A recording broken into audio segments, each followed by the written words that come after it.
Tired of dealing with annoying flies, fruit flies, and gnats in your home?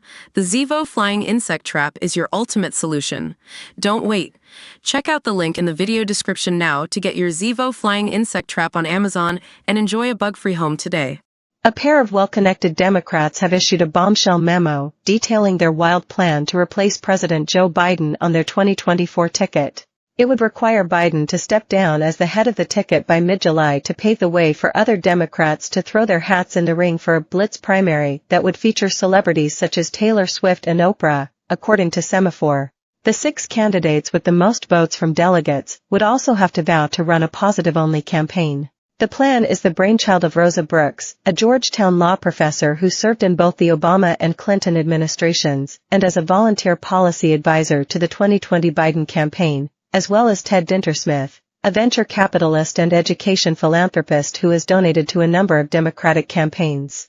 They have already circulated the plan to Democrat donors, as well as officials within the Biden campaign and administration, and say they have widespread support. Under the plan, Biden would have to step down as the Democratic nominee by mid-July and announce the new system to decide who would take his place, with the backing of Vice President Kamala Harris. Any Democrats who wish to become the new nominee would then have just a few days to announce their candidacy, and the 6 who garner the most votes from delegates must pledge to run a positive-only campaign in the month leading up to the convention.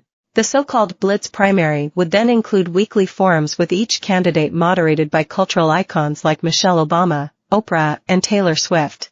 The nominee would ultimately be chosen by delegates using a ranked choice voting system before the start of the Democratic National Convention in Chicago on August 19.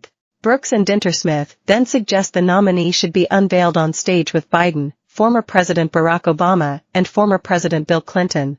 It insists donations would start to pour in if Democrats follow the plan, and argues Biden would be celebrated as a modern-day George Washington, putting away his lust for power for the good of the country.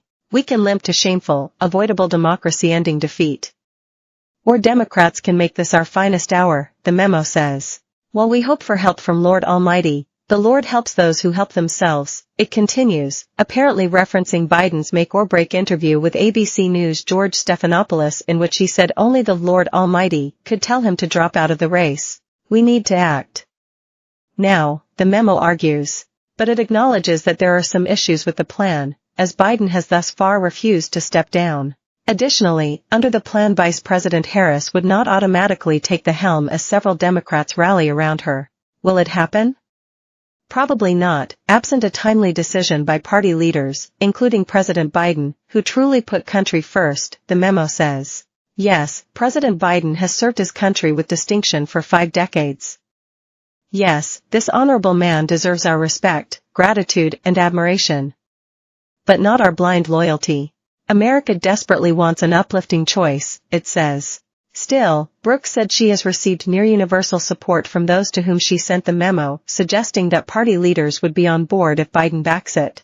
The 81-year-old president has been facing calls to drop out since his abysmal performance at the CNN debate on June 27, when he repeatedly trailed off mid-sentence during the debate, and stood slack-jawed while Trump spoke. Once it was finished, Biden was seen standing around his podium before First Lady Jill Biden eventually ushered him off the stage.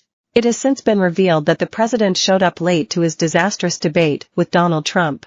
He left his hotel in Atlanta 27 minutes late and arrived with less than half an hour to spare, with no time to learn where to look when Trump was talking, the Washington Post reported. As a result, he often looked in the wrong direction and appeared like he was staring into space, barely aware of what was going on.